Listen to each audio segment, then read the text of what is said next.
suite la zozo. Suite les boîtes.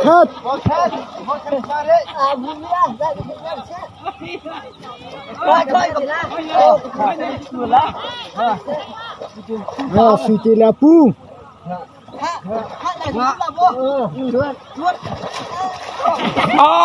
เดี๋ยว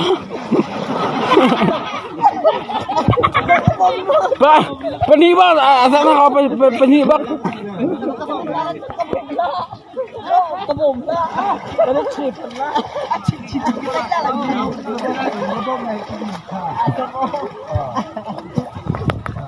ชิ้นดีก็ได้ละเราคือ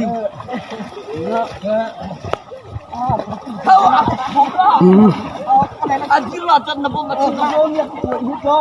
เขาบ่มละข้าคุยรออาสุรคุยคุยแค่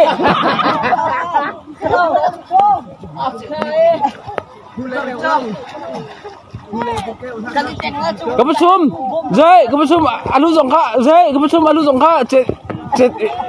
นี่เบียร์ใส่ตั้งเอา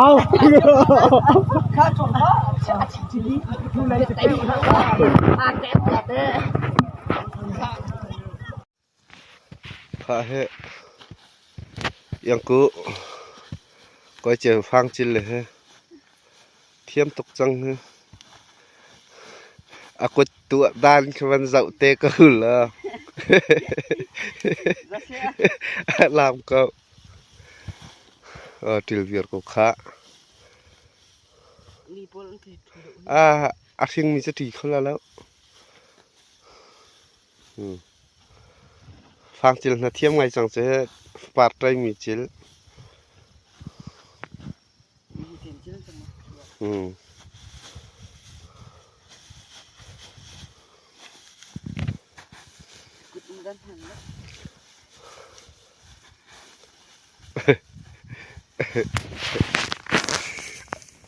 aku cinak ngalu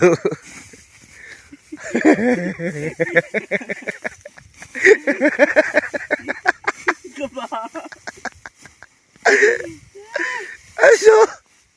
ayo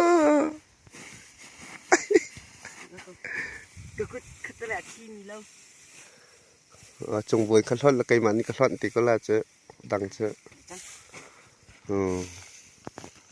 mà khá phát trăng này nên mi pol khá vậy mi pol